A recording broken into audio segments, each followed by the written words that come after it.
전남 무안국제공항에서 발생한 제주항공 여객기 참사 이틀째입니다. 밤새 희생자들의 신원 확인 절차를 이어갔지만 여전히 어려움을 겪고 있습니다. 참사 원인에 대한 풀리지 않는 의문들 하나씩 좀 짚어보는 시간 갖도록 하겠습니다.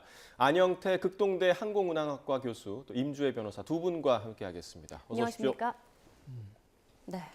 너무도 안타깝습니다. 탑승객 181명 중 단 2명만 구조될 정도로 인명피해가 정말 상당히 컸는데요. 지금 현장에서는 유류품 수거가 한창 좀 이루어지는 것 같고 신원 확인 작업도 진행이 되고 있는데 지금 신원 확인에도 어려움이 있는 것 같아요. 네, 정말 비극적인 사고가 벌어졌습니다. 앞서 말씀 주신 것처럼 탑승객은 총 181명이었습니다. 이 중 2명만 구조가 되었고 179명이 사망하는 안타까운 사고가 일어났는데요. 지금 신원 확인 작업이 이루어지고 있습니다. 오늘 오전 브리핑 결과에 따르면 오전 8시 35분을 기준으로 해서 현재까지는 141명의 신원이 지금 확인이 된 상태고요. 나머지 인원에 대한 신원 확인 작업도 진행이 되고 있습니다. 그러니까 시간은 좀 걸릴 것으로 보입니다. 유해 부분을 이제 수습을 하고 신원 확인을 하고 이제 DNA 대조 같은 부분을 거치고 지금은 사실 지문 같은 부분으로 1차적으로 확인이 가능할 텐데 최종적으로 이제 유족들과 다시 한번 확인하는 그런 절차들을 거친다면은 시간은 좀 더 걸릴 것으로 보이고요. 좀 빨리 이런 신원 확인 부분도 좀 매듭이 지어져야지 유족들이 그나마 좀 더 안심할 수 있는 상황일 것 같습니다. 네. 네, 자, 사고 당시에 충격이 상당했던 것으로 보이는데요. 인근에서 이 사고를 목격했던 목격자의 발언을 들어보시고 이야기 나눠보겠습니다. 평소에는 이제 활주로 쪽으로 방향을 가는데 이번에는 저희 가게 상공을 지나갔기 때문에 그 이상함을 느끼고 뒤로 돌아가서 보니까 비행기가 선회를 하는데 평소보다 되게 작게 선회를 하더라고요. 비행기가 이제 사고가 난 다음에 거의 한 10초, 15초 만에 소방차가 바로 달려들었거든요. 불길이 엄청 셌었어요. 혹시 200~300m 떨어진 그 음식점에서도 느껴질 정도였나요, 열기가? 제가 촬영하고 있는 데까지 그 얼굴에 이제 그 열기가 그 말씀드렸다시피 사우나 열기 정도로 사우나실 문 열면 나오는 열기 정도까지 그런 식으로 느껴졌었거든요. 네, 그러니까 폭발 후에 화재가 발생하면서 200~300m 떨어진 곳에서도 사우나 수준의 열기를 느낄 정도였다라는 목격자의 목격담이었는데 정말 좀 믿어지지 않을 정도의 사고였는데 이렇게 충돌을 했을 경우 얼마나 좀 충격이 컸다라고 좀 추정을 저희가 좀 해볼 수 있을까요? 글쎄요, 그 충격에 대한 예. 또 화재까지 연결이 돼서 그 또 이제 항공기에 잔여 연료가 다 이제 화재로 또 연결이 돼서 많은 그 피해가 이제 피해 상황이 발생이 됐는데 예. 그로 인한 어떤 열기나 뭐 이런 것은 뭐 수치적으로 이제 측정하기는 어렵지만 너무나 이제 저희가 이제 많은 그 화면 자료를 통해서도 알 수 있듯이 큰 화재가 연결이 된 거니까 피해의 폭은 이제 되게 컸다고 볼 수 있습니다. 네, 항공 연료 등이 남아 있어서 화재가 더 컸다 이런 말씀해 주셨는데 네. 지금까지 말씀해 주시죠. 연료에 대해서 이제 많은 얘기들이 이제 오고 가고 있는데요. 현재 그 방콕에서 무안공항까지 오는 경우에 있어서는 통상적인 연료의 소모는 많이 이루어졌고 그다음에 법적인 연료만이 존재한 상태로 연료가 과다했다라는 연료가 많았는데도 불구하고 사고를 대비해서 연료를 이제 버리지 않았냐라는 의문들이 많이 제기되는 것 같은데요. 예. 기본적으로 이 보잉 737-800이라는 기종은 연료를 그 외부로 인위적으로 이제 버릴 수 있는 방법은 없습니다. 그렇다면 이제 항공기의 무게를 줄이고자 또는 어떤 그러한 화재를 대비해서 연료를 줄이고자 하는 방법은 계속 공중에서 채공을 하면서 연료를 소모하는 방법밖에 없습니다. 그리고 기본적으로 이 상태라면은 항공기에는 지나치게 많은 연료는 절대 있을 수가 없다. 장시간의 비행을 통해서 많은 연료가 소진된 상태라고 볼 수가 있습니다. 그럼 그 말씀해 주신 법적인 연료라는 게 항공기가 꼭 남겨야 하는 어느 정도 일정 양을 얘기를 하시는 겁니까? 그런 표현보다는요. 저희가 이제 항공사가 어떤 그럴 리는 없지만 만에 하나 더 많은 유상 승객과 유상 화물을 탑재하고 연료를 최소 단위로 이렇게 운행을 하는 것에 대한 제도적 방지 차원에서 예. 해당 공항의 목적지에 착륙을 못하고 복행을 했을 경우에 소요되는 연료, 예. 또 복행해서 또 일정 기간 대기를 해야 되는 연료, 예. 또 여기에 무조건 착륙을 시도를 하겠지만 못할 것을 대비해서 예비 공항으로 가는 연료 등등을 포함한 것이 법적으로 기준이 설정이 되어 있습니다. 예. 그래서 네. 그런 연료를 의미합니다. 어쨌든 이렇게 항공 연료 등이 기체에 좀 제법 남아 있었기 때문에 이렇게 네. 큰 폭발과 화재로 이어졌다 이렇게 추정을 해볼 수 있는데요. 자, 이번 사고 여객기에 그 크리스마스와 연말을 맞아서 가족 단위로 여행을 다녀온 분들이 굉장히 많았던 걸로 전해지고 또 여기가 무안공항이다 보니까 피해자들 대부분이 광주 전남 지역의 주민들이라고요. 그렇습니다. 지금 연말 시즌이었습니다. 그렇기 때문에 이제 직장인분들도 휴가 내는 그런 분들도 많이 계시는 그런 기간이었고, 이제 크리스마스랑 이제 연달아서 이어서 가족 단위의 고객들이 이제 휴가를 갔다가 이렇게 좀 참변을 당한 안타까운 사연들이 전해지고 있는데요. 이 무안국제공항이 이 전남, 그러니까 광주 전남에 위치하고 있다 보니까 특히 이쪽 지역에서 이제 해외를 가시려는 분들이 이용을 하는 그런 분들이 대다수였고, 그렇기 때문에 이 지역의 주민들의 피해가 집중되었다고 전해지고 있습니다. 네, 자 이런 사고가 도대체 왜 일어난 걸까? 여러 이제 추정들이 나오고 있는데, 뭐 증언도 있었고 여러 분석도 지금 나오고 있습니다. 버드 스트라이크, 그러니까 이제 조류 충돌로 인한 엔진 이상이 강력하게 지금 추정이 되고 있다. 자 네. 이걸 어떻게 저희가 좀 해석을 해야 할까요? 물론 이제 그 여러 가지 정황이나 뭐 동영상 자료를 통해서 그렇게 예측할 수 있는데, 예. 저희가 이제 가장 기본적으로는 저희 나라 항공철도 사고조사위원회에서 이러한 정확한 자료들을 근거로 해서 항공기 엔진의 문제점이 또 원인이 이러한 것을 통해서 저희가 실증적으로 이제 입증이 돼야 되는 것이고, 예. 또 이제 이런 조류 충돌, 버드 스트라이크를 통해서 엔진이 완전히 꺼지는 상태까지 가는 경우도 상당히 드문 편입니다. 예. 흔한 상태는 아닌데, 그런 경우는 이제 새가 조류가 이제 한 마리가 아니라 여러 마리가 갑자기 순식간에 들어왔을 때 발생의 가능성도 있는 것이죠. 예. 그래서 그러한 것이 이제 가장 큰 원인으로 예측할 수 있고, 예. 그로 인해서 한쪽의 엔진이 작동이 안 되고 동력을 거의 다 상실했다라는 것으로 유축은 할 수 있습니다. 예. 그러니까 조류 충돌로 인해서 엔진에 문제가 생기는 경우는 극히 드문 일이다 이런 말씀이시죠. 네, 예. 예. 자, 그런데 과거 사례를 좀 짚어봤더니 국내에서 5년 반 동안 무려 620건 넘게 이게 조류 충돌로 인한 항공기 사고가 발생을 했었다고 하더라고요. 네, 그러니까 이제 조류 충돌이라는 것이 아주 예외적인 일은 아니라고 전해지고 있습니다. 그러니까 있을 수 있는 일이지만 문제는 굉장히 심각한 결함을 야기할 수도 있는 부분이기 때문에 이 부분에 대해서도 최대한의 대비가 필요하다는 점인 것 같은데요. 국내에서도 이제 5년 반 동안 무려 620건 넘게 조류 충돌이 발생했었다, 이런 조사 결과가 있었고요. 이제 공항별로도 이렇게 운행 대수 대비해서 조류 충돌이 일어나는 그런 비율 같은 것도 이제 분석이 되고 있는데, 이제 무안공항의 경우에는 철새 도래지와 인접해 있는 그런 부분도 있고, 운행 대수 대비, 그러니까 무안공항이 아주 많은 항공기가 운행이 되는 그런 공항은 아니라고 하는데, 그 대비해서는 이 조류 충돌 비율도 상당히 높았던 것으로 지금 분석이 되고 있습니다. 네, 이번 사고에서 찍힌 여러 영상, 그러니까 제보된 여러 영상 중에 저희가 계속 주목하는 부분이 한쪽 엔진, 그러니까 오른쪽 네. 엔진에서 뭔가 예. 화염이 보이는 네. 그 부분인데, 그러니까 네.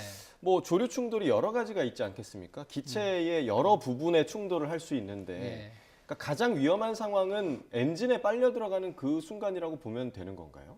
네, 그런 경우가 있겠고, 또 하나는 그 항공기 전면 부리에 부딪혀 갖고 예. 만약에 그게 이제 사실은 깨진다는 표현보다는 찢어진다는 표현을 할 수 있거든요. 예. 그래서 그게 되게 통상 항공기 전면 그 윈도우는 6 내지 7겹으로 되어 있는데, 예. 그게 전부 이제 크랙 가거나 뭐 찢어져서 그게 이제 노출이 되면은 조종석 내에 아주 심각한 상황이 초래될 수 있겠죠. 예. 네. 그럼 지금 보시는 것처럼 엔진에 만약에 빨려 들어가게 되면 저렇게 네. 화염이 날 수 있는 상황이 되는 겁니까? 그거는 이제 조류보다는요, 저거로 인해서 엔진에 있는 수많은 블레이드가 있습니다. 예. 그게 이제 부러져거나 크랙이 돼서 그게 이제 뒤로 날아가면서 뭐 연료 나즐이나 연료선이나 예. 아니면 유압선들을 이렇게 쳐갖고 그게 새게 되기 때문에 새서 그 고온으로 인해서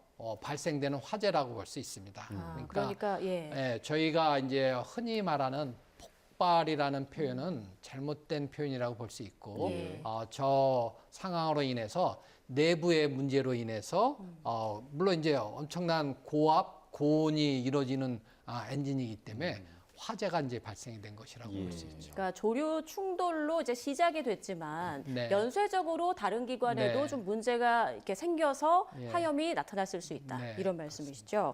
자, 그런데 그 새와 충돌했다고 해서 이렇게 큰 참사가 발생할 수 있을까? 이런 의문이 드는 것도 사실인데 빠르게 달리는 새와 항공기가 충돌했을 때 그 네. 충격이 어마어마하다는 그런 연구 결과도 있다고요. 네, 뭐 소정에 되게 이제 조류 한 마리가 뭐 속도에 따라서 물론 차이가 있겠지만 뭐 약 370km 뭐 저희는 이제 킬로미터 퍼 아워의 단위보다는 이제 나츠라는 단위를 쓰는데 예. 아무튼 180에서 200나트 뭐 이런 식으로 이렇게 이거보다 사실은 많은 속도로 다니긴 하는데 그 부딪혔을 경우에는 뭐 4.5톤, 4.7톤의 어떤 영향을 준다라는 예. 수치 물리적 그 결과도 있습니다. 예. 아무래도 이 사고가 발생한 곳이 무안공항이기 때문에 무안이라는 지역이 이 목포 근처잖아요. 그러니까 바닷가 근처이기도 하고 또 습지가 많아서 이 지역에 철새가 굉장히 많이 찾는 곳이라고 하더라고요. 그래서 다른 전국의 지방공항과 비교해서도 조류 충돌 발생 비율이 가장 높은 곳이라고 하더라고요. 네, 그런 이야기가 전해지고 있습니다. 그러니까 지방 공항들을 이제 기준으로 했을 때 운행 대수 대비해서 조류 충돌이 얼마나 자주 일어났느냐 이런 부분을 분석해 봤을 때요. 무안공항이 2019년도부터 올해 8월까지 기준으로 해서 0.09%의 조류 충돌이 발생했다 이런 분석 결과가 있습니다. 한국공항공사에서도 이런 부분을 좀 연구를 해둔 것인데, 그러니까 지역적인 특성도 충분히 반영이 되어서 이런 결과가 나왔다고 보고요. 그렇기 때문에 앞으로도 이제 이런 조류 충돌에 대비하는 추가적인 그런 장치라든가 아니면 관제소와 어떤 교신할 수 있는 그런 부분들이 더 강화돼야 된다 이런 이야기가 함께 나오고 있습니다. 예. 네, 그럼 지금 무안공항에는 이런 조류 충돌을 예방할 수 있는 어떤 시스템이 좀 부족하다라고 볼 수 있나요? 어떻습니까? 이제 도류 탐지를 할 수 있는 부분은 레이더라던가 아니면 열 화상 감지 기기 이런 부분이 있다고 전해지고 있는데 네. 우리나라에서는 이제 김포나 김해, 제주에는 열 화상으로 감지할 수 있는 조류에 대한 그런 부분은 마련이 되어 있다고 지금 전해지고 있는데 무안공항에는 이제 이런 부분 어떤 탐지 기기는 지금 제대로 작동하지 않고 그러니까 없었던 것으로 좀 조사가 되고 있는데 이 부분도 추가적으로 어떤 방식으로 무안공항에서 조류 충돌에 대비한 그 시스템을 갖고 있었는지는 좀 조사가 필요해 보입니다. 네. 보편적으로 이제 모든 공항마다 이런 조류들의 위험성이 있기 때문에 예. 해당 공항에서는 뭐 산탄총처럼 그런 것을 통해서 총소리를 통해서 조류를 쫓거나 또는 맹수 소리 또는 맹금류 소리를 틀어갖고 활주로 부근에 있는 조류들을 쫓는 방법들도 있고 또 항공기 자체는 이륙과 착륙 단계에서 라이트들을 전부 킵니다. 예. 그래서 새들이 큰 불빛을 보면은 회피해가는 성향들이 있기 때문에 예. 그러한 충돌을 좀 방지하거나 예방하는 차원들이 있습니다. 그런 장치도 있고 인력도 있더라고요. BAT라는 인력이 예. 있다고 하는데 이분들은 어떤 역할을 하는 그게 건가요? 이제 조금 전에 말씀드린 그러니까 새들 조류에 대한 그 경고를 해주는 팀으로서 예. 그 사람들이 이제 나가서 조류들이 뭐 심각하게 많이 보인다 그러면 쫓는 또는 주기적으로 또 총을 쏴서 새들한테 직접 쏘는 게 아니라 총소리를 통해서 도망갈 수 있도록 예. 그렇게 제거하는 그런 팀을 말합니다. 네. 자, 사고 당시 상황을 한번 좀 조목조목 보겠습니다. 관제탑이 여객기가 첫 번째로 착륙하기 직전에 이제 조류 충돌을 주의하라고 경고를 줬고, 그 경고 뒤 2분 뒤에 조난 신고인 메이데이를 요청했다고 하더라고요. 이 메이데이라는 게 정확히 어떤 건가요? 그러니까 굉장히 급박한 구조 요청 신호라고 합니다. 굉장히 급박하게 이루어졌다는 부분이 시간을 보더라도 알 수 있는 것 같습니다. 먼저 이 비행기는요, 8시 54분에 활주로 방향으로 일단 착륙을 시도했습니다. 하지만 어떤 일에선지 이제 착륙이 이루어지지 못했고 다시 이제 이륙을 하게 되었는데, 그 이후에 3분 후에 8시 57분에 관제탑에서 조류 충돌 경고가 내려졌습니다. 이제 경고라는 표현이 사용되긴 했지만 일방적으로 이제 조류가 충돌할 수 있다는 것을 이렇게 정보를 전달하는 그런 형태로서 조류가 충돌할 수 있으니까 조심하라, 조류가 충돌할 수 있는 지역이다, 이런 부분에 안내를 했다고 전해지고 있고요. 이 조류 충돌을 경고한 지 2분 만에 조종사가 비행기가 아주 급박한 위험에 처했다, 지금 인명 구조를 요청하는 이 메이데이를 선언하게 되었습니다. 이 메이데이가 선언이 있은 지 또 2분 만에요, 9시 1분에 이 활주로를 역방향으로 해서 다시 착륙을 시도하게 되었고, 불과 이 착륙 시도 또 2분 만에 활주로 담벼락에 충돌하는 이 상황이 지금 전해졌습니다. 그러니까 굉장히 짧은 시간 동안 급박하게 어떤 조종사의 컨트롤이 불가능한 그런 상황들이 연달아 발생했다, 이 점을 좀 짐작할 수 있게 하는 대목인 것 같습니다. 네, 교수님 관련해서 보통 이 메이데이를 요청하면 즉각적으로 어떤 조치가 취해져야 되는 건가요? 변호사님께서도 정확하게 잘 설명해 주셨지만, 그 메이데이라는 것은 그 항공기에서 예를 들면 한쪽 엔진에 화재가 났다, 또는 모든 엔진이 동력을 상실했다, 또는 항공기에 제공되는 모든 전력이 상실됐다, 또는 기내에서 위급한 환자가 갑자기 발생됐다 라는 식으로 해서 항공기의 정상적 운항이 어려울 경우에 발표되는 그 선언하는 용어입니다. 예. 그래서 이러한 것을 선언을 했을 경우에는 모든 항공기들보다도 우선적으로 해당 항공기를 착륙을 시키는 것을 관제에서는 적극적으로 유도를 해줍니다. 그래서 이러한 메이데이라는 선포는 상당히 조심스럽게 임무기장이 특별한 실질적으로 해당 상황이 발생되면은 발표를 하는 것이지, 선언을 하는 것이지, 이거를 이제 남발할 수는 절대 없습니다. 그럼 그러면, 메이데이를 선언할 때 그 구체적인 상황들도 보통 같이 이야기를 하나요? 어떻습니까? 네, 그렇습니다. 그래서 일단은 우선적으로 메이데이를 선포를 하고요. 뭐 due to 뭐뭐뭐, 그래서 엔진 파이어 뭐 이런 식으로 뭐 이제 때문에 지금 이렇다. 예. 그렇게 해야지. 그러면 그 관제탑에서 이 얘기를 들었을 가능성도 있지 않나요? 뭐 때문에 지금 상황이 이렇다. 그거는 뭐 녹음된 것을 이제 확인을 해봐야 되겠지만, 예. 일단은 우선적으로 메이데이라는 선포를 통해서만 해도 모든 것을 다, 지금 이제 그렇다면은 되게 긴박한 상황이기 때문에 무슨 이유냐, 어떤 상태냐라는 것을 자세하게 물어볼 여유는 서로 없는 것으로 판단이 됩니다. 서로 여유가 네. 없었을 상황이었을 네. 수 있다라는 네, 말씀이시죠. 그렇습니다. 뭔가 이 비행기에 문제가 생겼을 때 네. 관제탑과 소통하는 과정에서도 오류가 생길 수가 있습니까? 뭔가 비행기의 문제로 인해서? 그렇지는 않습니다.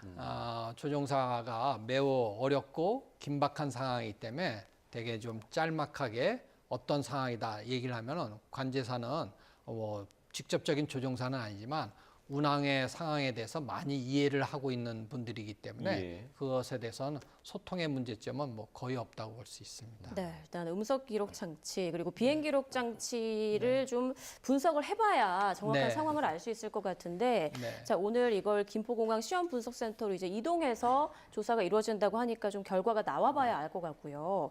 그런데 교수님, 그 랜딩 기어 이야기가 많이 나오더라고요. 이게 네.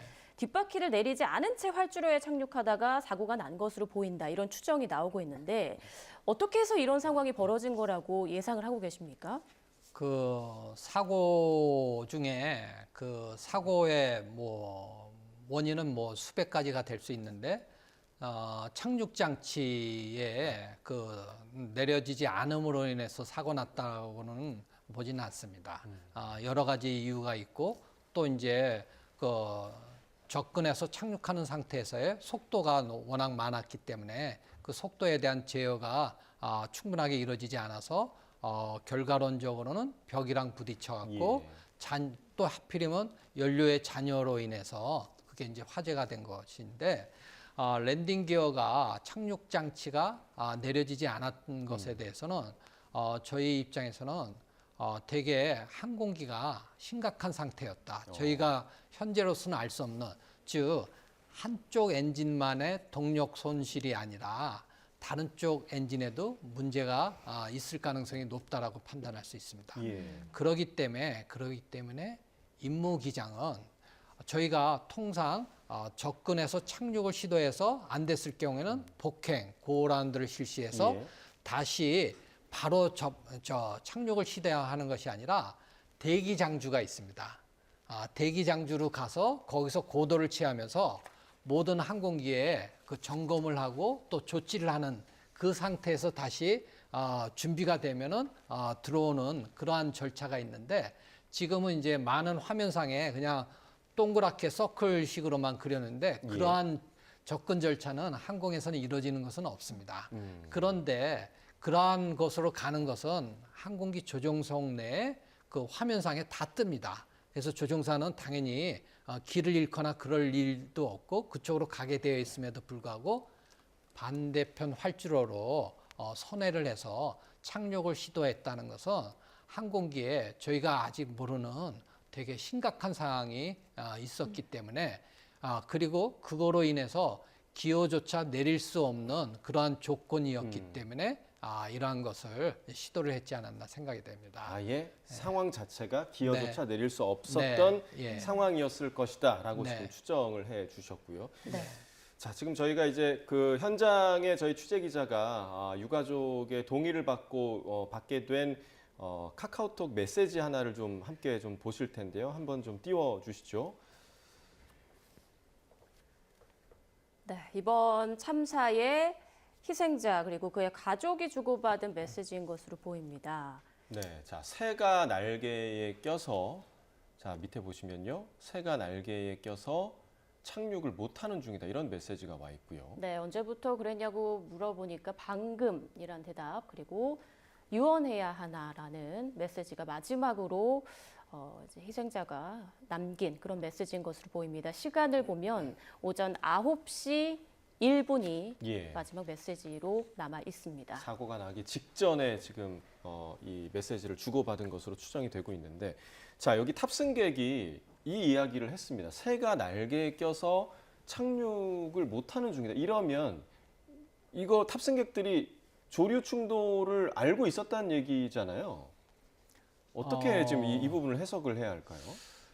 요 카톡 내용상으로는 예. 그 조류들이 날개 쪽에 많이 부딪혔거나 예. 또 뭐 지금 이 상황으로는 알 수는 없지만 예. 엔진 쪽으로 들어갔다고 유추는 할 수 있겠습니다. 그러면 이 부분을 네. 기장이 기내에 방송을 했을 가능성도 있을까요? 그럴 여유는 없었을 겁니다. 일단은 선 조치를 하고 안정이 된 다음에 그 다음에 이제 그 기내의 방송으로 현재 항공기 상태를 방송하는 것이 통상적인 절차입니다. 예. 그런데 이제 여기서 좀 전에도 말씀드렸듯이 이러한 상황이 발생되면 복행을 통해서 대기 장주 쪽으로 가줘야 되는데 예. 그렇지 못하고 바로 또 착륙을 시도했던 활주로도 아니고 반대편. 반대 방향으로 예. 이렇게 돌았다는 것은 저희가 확실히 알 수 없는 되게 이제 심각한 상황이라고 볼 수 있습니다. 네, 자 이렇게 안타까운 사연들이 많이 전해지고 있는데요. 이런 가운데 최상목 대통령 권한대행이 제주항공 격역기 참사가 발생한 전남 무안공항을 찾았다고 합니다. 최상목 권한대행이 오늘 낮 1시쯤 전남 무안공항 인근에 마련된 합동 분향소를 찾아 묵념과 함께 애도를 표했습니다. 네, 이어 최 대행은 무안공항으로 이동을 해서 유가족 대표를 비공개로 만나서 위로를 전했습니다. 자, 앞서 최 대행은 어제 사고 발생 3시간 뒤인 낮 12시 50분쯤에도 무안공항 사고 현장을 찾아서 상황을 점검한 바 있습니다. 자, 교수님. 그 랜딩 기어가 만약에 제대로 작동이 안 됐을 때 수동으로 작동을 할 수 있는 수동 기어가 또 있다고 하더라고요. 네, 이건 맞습니다. 왜 작동이 안 됐다고 생각하시나요? 조금 전에 설명드린 내용과 되게 유사한데요. 예. 그 유압 계통이 있습니다. 항공기에는. 그런데 이제 한쪽 엔진의 손실로 인해서 해당 쪽 유압에 작동이 안 되면 다른 살아있는 엔진에 연결되어 있는 유압을 작용을 하고 만에 하나 이것조차 안 된다면 저희가 화면상에도 많이 나오듯이 부조종사 바로 옆쪽에 있는 예비 얼터네이트 익스텐션 장치가 있어서 그걸 통해서 저 레버를 당기면은 예. 그거는 이제 단순하게 레치를 풀어줘서 그냥 그 기어가 바퀴가 그냥 중력으로 떨어지는 예. 그런 장치입니다. 약간 묶여있던 거를 떨어뜨리는 그렇죠. 느낌인가요? 예, 그렇기 때문에 그거를 이제 앞바퀴, 그다음에 메인 바퀴까지, 메인 기어까지 다 이제 내려뜨리는 3개의 레버로 되어 있는데요. 이거는 이제 소요 시간이 약 30초 정도 소요가 될 것입니다. 그런데 이 정도의 시간도 기다릴 수 없는 긴박한 상황이라는 것이죠. 이거는 부조종사의 바로 옆에 있어서 부조종사들이 실제 이런 실전 연습도 많이 합니다. 예. 그런데 더욱 중요한 것은 기장 또한 이것을 직접 열고 내리는 그런 연습까지 합니다. 그래서 누구나가 다 운항승무원이라면 이러한 조종을 다 할 수 있는 그러한 지식과 절차를 습득하고 있는 상태임에도 불구하고 하지 못했다는 좀 안타까운 현실입니다. 네. 자, 이 사고를 키운 여러 원인에 대한 지금 분석들이 나오고 있는데 또 이 활주로 인근의 콘크리트 재질 둔덕, 이 둔덕이 여객기 사고의 피해 규모를 키웠다 이런 지적도 나오고 있는데 관련해서 국토부가 입장을 밝혔습니다. 들어보겠습니다. 예, 무안공항의 경우 방위각 시설이 활주로 종단 안전구역 외곽에 설치되어 있는 것을 확인했습니다. 이 활주로 끝단에서 251m 정도 이격이 되어 있는 것으로 파악이 됩니다. 그 방위각 시설은 일단은 항공기가 착륙을 할 때 그 방위를 이 계기판으로 확인할 수 있게끔 밑에서 아래에서 이제 신호를 주는 이런 장비라고 보시면 됩니다. 이 여수공항 또 포항 경주공항과 같은 공항에도 이런 어떤 이 콘크리트 구조물 형태로 이 방위각 시설이 설치되어 있는 것을 저희가 일단 파악을 하고 있습니다. 네, 이 방위각이라고 하는 게 그 항공기 착륙할 때 방위를 계기판으로 확인할 수 있게 이제 아래에서 신호를 주는 그런 장비라고 하는데 지금 국토부에서는 이런 방위각 시설이 콘크리트 구조물 형태로 된 게 다른 공항들에도 있다.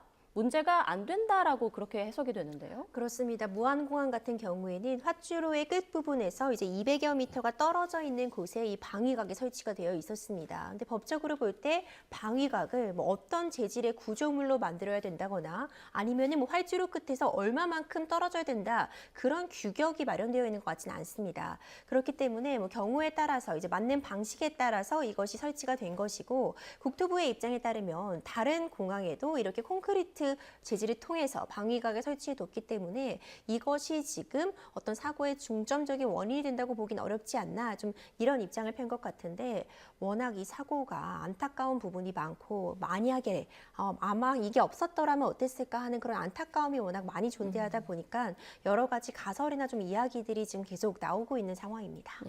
자, 교수님 어떻습니까? 방위각이라는 게 이번 사고를 키웠다라는 분석에 대해서는 좀 교수님 의견은 좀 어떠신가요? 그게 이제 우리 변호사님께서도 이제 말씀해 주셨듯이 그 어떤 결과론적으로 본다면은 만약에 그게 없었다면은 라는 그런 식으로 이제 해석이 될 수 있는데요.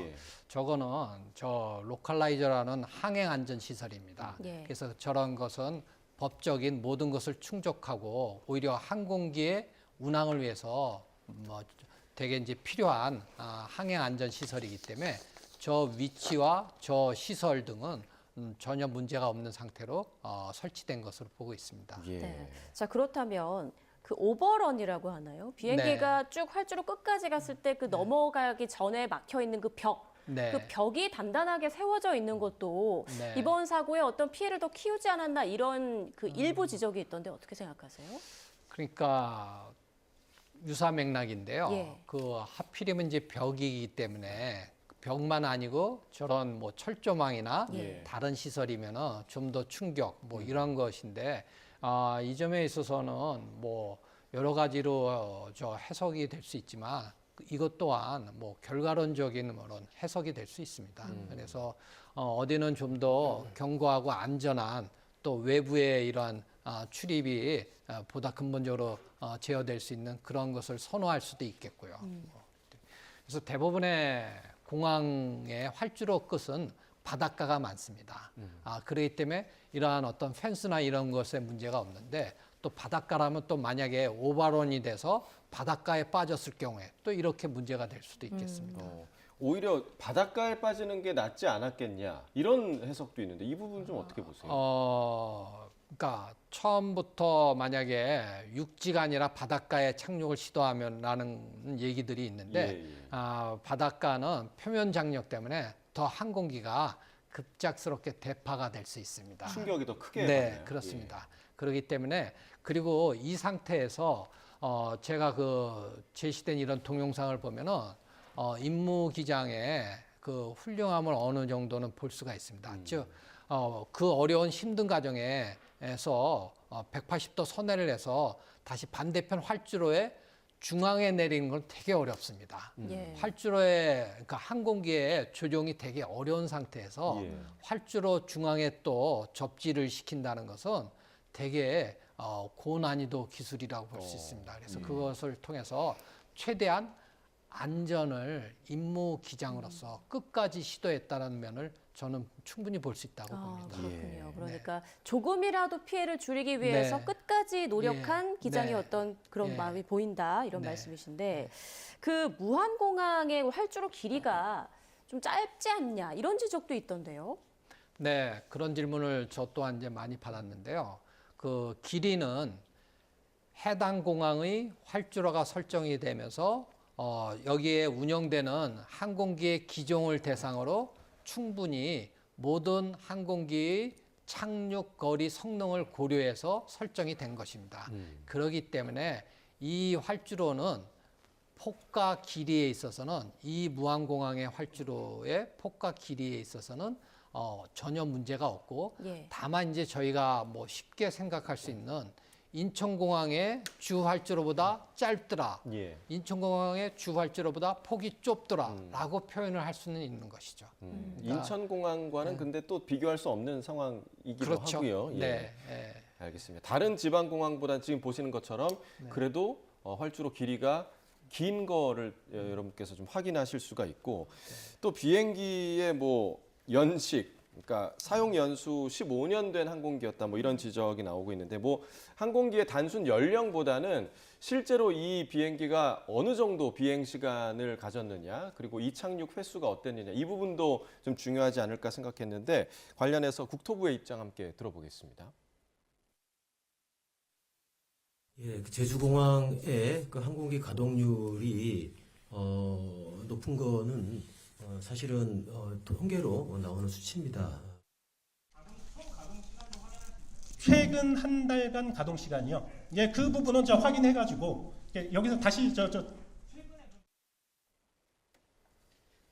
네, 실제로 이 항공기가 이틀 동안 굉장히 많은 곳을 오갔다라는 지금 운항 일지도 계속해서 지금 나오고 있고, 자 이런 상황에서 지금 오늘 아침이었습니다. 오늘 아침에 참사 하루 만에 제주항공의 같은 기종 여객기가 같은 현상, 그러니까 랜딩 기어 이상으로 회항하는 일이 벌어졌는데 이 부분은 좀 조사가 필요하지 않을까 싶어요.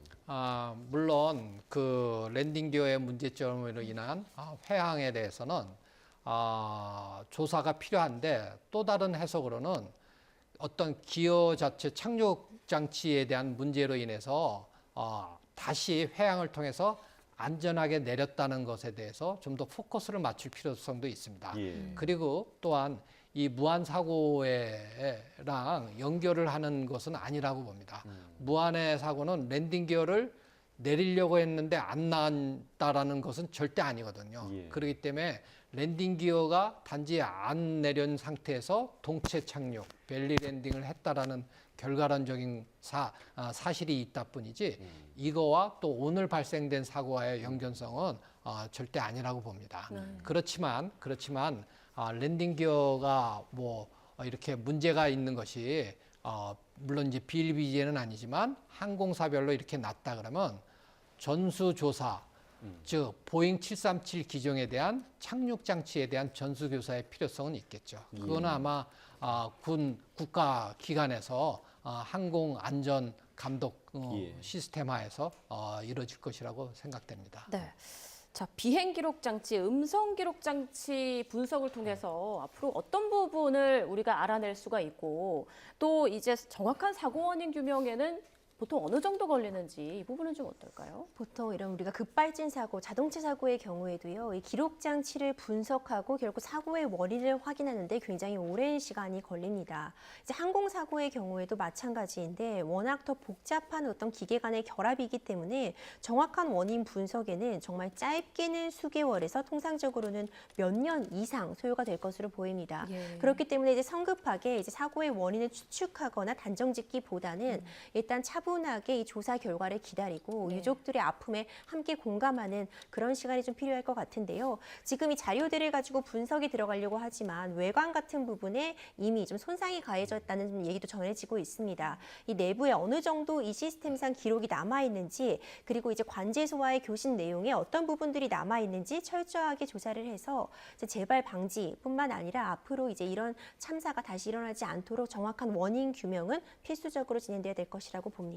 네, 알겠습니다. 비행 기록 예. 장치에 대해서 잘 설명해 주셨지만 조금만 더 부연을 드린다면은 비행 기록 장치에는 항공기의 엔진의 상태, 그렇기 때문에 이 비행 기록 장치 FDR을 통해서 철저하게 분석을 할 수가 있습니다. 그다음에 항공기의 자세, 뭐 피치, 또 뭐 선의 정도, 그다음에 뭐 항공기에 있는 다양한 그 장치들, 그거의 상태들까지도 다 분석을 할 수가 있고 이것을 또 3D로 분석을 해서 예. 이 당시에 고도와 활주로로부터 거리 얼마 상에서 또 몇 시 몇 분 몇 초에서 어떠한 자세로서 어떠한 추력으로서 또 양쪽 엔진 간에 그런 것들을 다 알 수가 있고요. 또 하나 음성 기록 장치에서는 조종사와 관제사 간의 통화, 그다음에 조종사와 조종사 간의 통화, 그리고 조종석 내의 소음까지도 다 기록이 됩니다. 예. 이러한 음성 기록 장치는 2시간짜리 데이터가 수록이 되고요. 비행 기록 장치는 25시간짜리 자료가 기록이 됩니다. 디지털화돼서요. 예. 이 때문에 이러한 것을 저희 모두가 궁금하고 알고 싶어하는 면은 있지만 시간을 충분히 줘서 정확한 분석이 이루어지도록 해야 하는 것이 가장 사고의 원인을 분석하는 데 도움이 될 것이라고 생각이 됩니다. 네, 어떤 정확한 사고 원인이 나오기 전까지 섣부른 예상, 어떤 판단을 하지는 말아야 한다라는 거 명심해야 되겠습니다. 지금까지 안영태 극동대 항공운항학과 교수 임주혜 변호사와 함께했습니다. 두 분 고맙습니다.